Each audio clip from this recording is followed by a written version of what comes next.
grief friends, we are coming to you today with a video about 3 reasons that closure is not actually a thing in grief, and we want to talk to you about why that is actually not a bad thing. Right. So people often hold this misconception that when somebody dies, we sort of get to a place of acceptance and closure where we move on and let go and put that person behind us.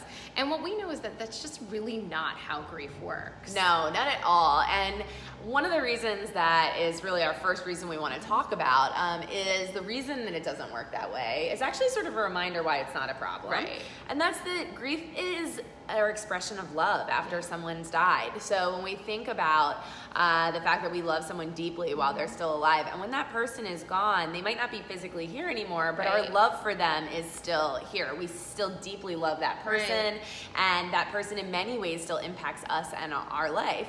And so in that way, when we think about grieving, we don't necessarily want to close that love. We want to sort of find ways to live with it and find ways to feel connection and comfort in it, and that can actually be a really good, nice thing in our grief. Yeah, I think as when we're kids and as we grow up, we learn to love people who are present and who are tangible and who we can see and hear and touch.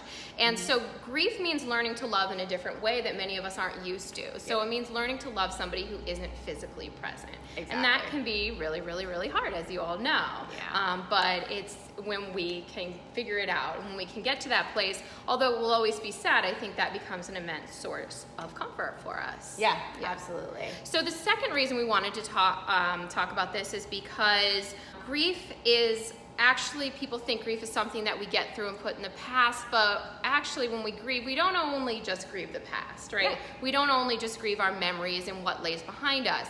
We grieve our past, we grieve missing that person in the present, and then we also grieve into the future. So we might grieve moments that we project and think about into the future, and as we move forward into the future, we come to days and moments where we continue to feel our loved one's absence. And many of those days might be some of the really positive moments in our lives. So things like milestones, graduations and weddings and things like that. They bring up these moments where we're feeling happy, but at the same time, we're also grieving that that person isn't there and isn't a part of these moments in our lives. Yeah, even just days like holidays or special days, or days that you remember your loved one being there and always imagined that they would be there, you become really aware of their absence. And so that's not something that sort of goes away after a couple of years. If you've lost a father, whether it's 5 months later or 5 years later, Father's Day is still going to be hard. Even 5 decades later, you still may be thinking about your dad in that absence. So it's important to acknowledge that that's just part of it. Absolutely. So the last reason is actually one that I think surprises people when they find out it's a grief theory. And that is that keeping a connection with our loved one has been shown in some recent grief theory and research to actually be really healthy. So when we think about the idea of loving someone after they're gone, part of it is that we continue our relationship with that person after they're gone.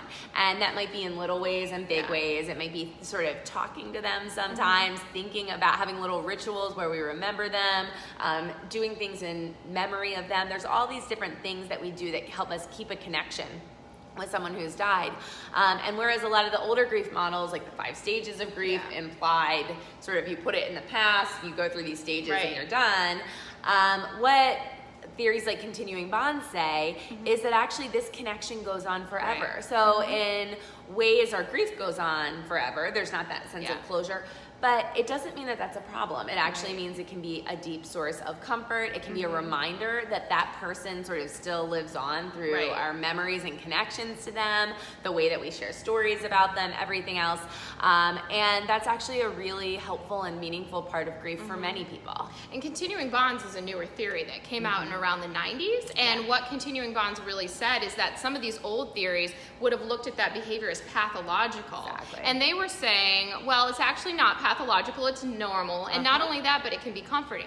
But I think that's important to know because it shines a light on why society is maybe lagging a little bit behind. Because society is used to many of the grief models that would say continuing bonds is pathological and this behavior means that you're stuck. So I think it's important to know that because that helps us to understand a little bit where our misconceptions in society come from. Yeah, absolutely. So hopefully this is helpful if you had been feeling a little bit like you thought you should be finding closure and it wasn't how you were feeling. No, you're normal. You're normal. And stay tuned, subscribe so you can get more of our videos to come. And we will post links that are related to this down in the description for this video.